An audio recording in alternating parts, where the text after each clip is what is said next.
O Antigo Testamento é o mesmo texto que nós temos dos judeus. Pentateuco. O Pentateuco é, para o judeu, a Torá. Tá. E a Torá é apenas a primeira parte do texto judaico. O texto judaico se chama Tanar. Tanar, que tem 3 grandes partes. A primeira é Torá, a segunda é Nevi'im e a terceira é Ketuvim. No ano 90 depois de Cristo, houve o Concílio de Jâmnia, que fechou esses textos como sagrados, como canônicos para os judeus. O Antigo Testamento é esse mesmo texto do Concílio de Jâmnia que Sim. virou o Antigo Testamento. Então, nós temos os 24 livros judaicos que se transformaram em 39 livros do Antigo Testamento.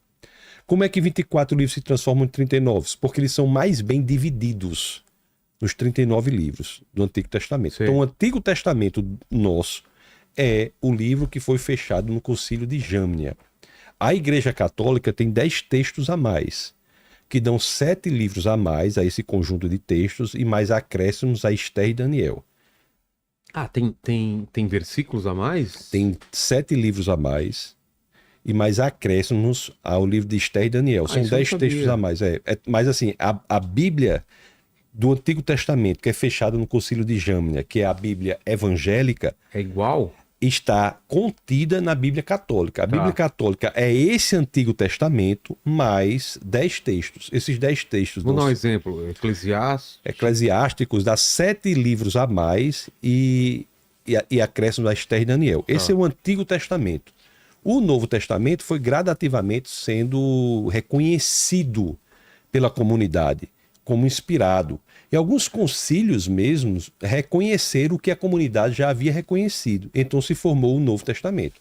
Então nós temos na Bíblia 39 livros do Antigo Testamento, 27 livros do Novo, formados e construídos em um período de 1500 séculos.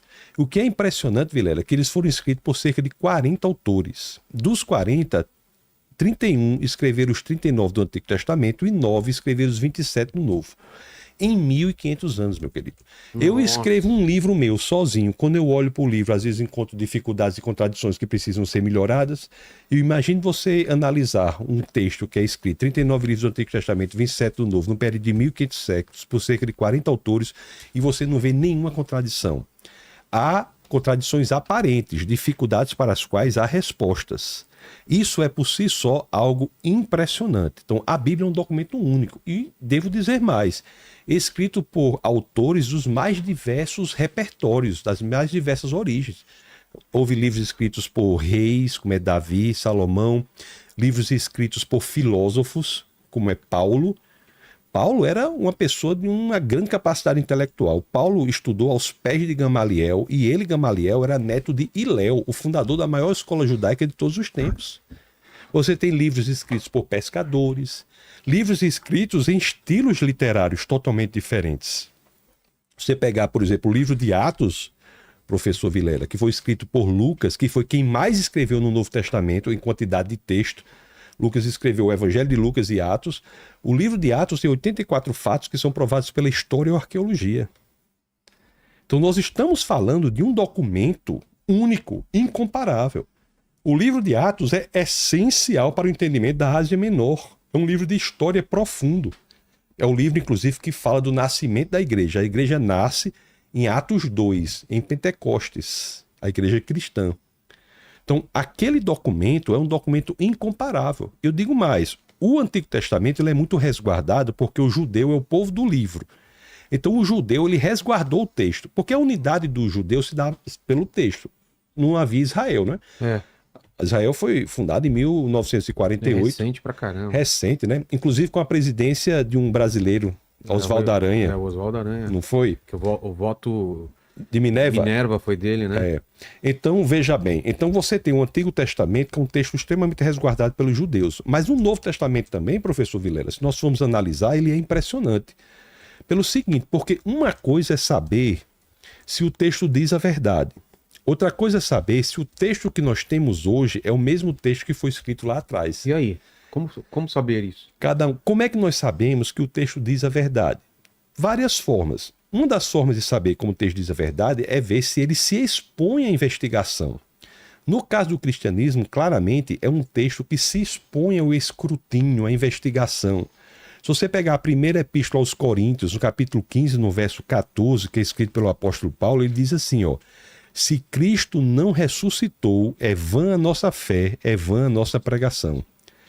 Isso é tão profundo, Vilela, porque ele coloca o cristianismo, ele diz assim, olha, se Cristo fisicamente não ressuscitou, é vã a nossa fé, é vã a nossa pregação. Tudo que é feito de cristianismo depende da existência de um fato histórico, público, que ocorreu. A ressurreição é física. Para a pessoa dizer isso, tem uma coragem impressionante. É o trecho mais corajoso já escrito em qualquer livro religioso, porque está colocando todo o sistema do cristianismo e tudo em xeque se Cristo não ressuscitou ou não. E a ressurreição é física. E quem não acredita em ressurreição tá entendendo errado a Bíblia. Mas se é cristão, se diz cristão e não acredita que Cristo ressuscitou. A ressurreição é um elemento central do cristianismo. Agora, o que acontece é o seguinte, pelas evidências, nós não temos como dizer que há outra opção senão a de que Deus ressuscitou Jesus entre os mortos. Jesus foi ressuscitado, é a hipótese mais plausível para o que se vê no texto. Existem pensadores como Gary Habermas, que é um intelectual que dedicou metade da vida acadêmica dele às provas históricas da ressurreição. Não confundir com o filósofo Jürgen Habermas, é o historiador Gary Habermas. Então, veja, primeiramente, o texto ele se expõe à investigação. Veja que não é um fato que se quer verdadeiro, mas não é verificável. Você sabe que existe uma diferença entre algo que é verdadeiro e algo que é verificável. Algo pode ser verdadeiro e não ser verificável. Sim, como o amor do pai por um filho. Um filho, mas você pode até investigar o comportamento ser correspondente, mas se você... mas mesmo assim pode ser falseado. Perfeito. Ou então se você me disser assim, Tassos, ontem eu sonhei, aí você me diz o sonho que você teve. Sim. Falando a verdade, mas eu não tenho como verificar. Como que você vai ver se é realmente o meu sonho? Não tem como, né? Mas Tá desligado aqui a televisão, depois você liga pra gente, por favor. Mas a ressurreição física, pública de um homem é algo verificável. Veja que Paulo não diz assim, não. Se eu tive um encontro com um anjo, se eu tive um sonho, se eu tive uma revelação, tudo isso podia ser verdadeiro. Mas a base do cristianismo é um fato investigável. Então, isso aí é um... Não é assim, eu sonhei, Deus falou comigo por sonho que ele ressuscitou. Não foi isso. Né? Perfeito. Poderia ser verdade, mas não é verificável. Soldados viram, várias pessoas viram a pedra, teve vários testemunhos, ele apareceu inúmeras vezes, né? Várias aparições. E isso, aliás... Pós-morte, né? Após a ressurreição, quem foram as primeiras testemunhas da ressurreição de Jesus? Mulheres. Que eram as pessoas, na teoria, que não seriam tão respeitadas quanto um homem na época, não é? O testemunho de uma mulher valia tanto quanto o testemunho dessa jujuba aqui. Exato. Na sociedade judaica. Então, colocaram por que mulheres? Porque era verdade. Jamais para um fato central do cristianismo, se fosse mentira, teriam colocado mulheres, teriam colocado os homens cujos testemunhos seriam tidos como fidedignos. Exato. Então, essa é uma prova da análise textual. Tem outras também, né? A mudança de vida dos filósofos, dos apóstolos, dos pensadores, dos seguidores, as pessoas que se entregaram a vida ao Senhor. A mudança de vida dos apóstolos, por exemplo. Você vê que todos eles mudaram radicalmente a vida deles. Todos foram perseguidos, torturados e mortos, à exceção de João, que teve sua pena convertida. Ele foi para Patmos, onde inclusive escreveu Apocalipse. À exceção de João, todos foram perseguidos, torturados e mortos sem negar a fé na ressurreição. Então, da maneira como o texto se expõe, é um texto verdadeiro. Se você abrir, por exemplo, Vilela, em Lucas, no capítulo 3, no verso 1, você vai ter várias alusões ali. Assim, o governador era fulano, o sacerdote era não sei quem, não sei quem. É um texto que só tem todas aquelas autoridades coincidindo como naquele exercício daquele cargo em um ano específico, é o 29 depois de Cristo. Então não é um texto que se expõe. Agora a pergunta é, será que esse texto tão profundo do jeito que é e tão verificável do jeito que é, será que ele não foi mudado ao passar do tempo? Isso. Será? Aí como é que a gente sabe isso? Tem como saber? Tem como saber. Como é que a gente intelectualmente sabe isso? Pelo número de cópias que nós temos do Novo Testamento. Por quê? Porque o quão maior for o número de cópias, mais fácil é identificar se alguém alterou alguma cópia. Comparando entre elas. Comparando entre elas. Então, se nós temos um texto da Antiguidade com um número de cópias muito grande, muito facilmente nós conseguiríamos identificar se houve alteração em algum dos textos. No caso dos livros do Novo Testamento, nós temos 5.686 cópias. Na língua em que o Novo Testamento foi escrito, que foi o grego. O Antigo Testamento foi escrito em hebraico, com algumas partes em aramaico. O Novo Testamento foi escrito em grego. 5.686 cópias. Vilela, esse número é muito alto. Pô. Se você tem uma ideia, o segundo texto nessa corrida de número de cópias é a Ilíada de Homero, com 643 cópias. Pessoas que vêm aqui para você falar de Platão, Aristóteles, dos pensadores da antiguidade, ou mesmo de historiadores da antiguidade, Tácito, muito disso nem tem nada escrito, né? Foi passado oralmente. Quando? Perdão, continue. Não, eu falei. Isso, então você veja... Muito não tem nada escrito. E quando não, baseados em 10 cópias. Platão é baseado em 10 cópias. Olha só. E explicar por que tinha tanta cópia?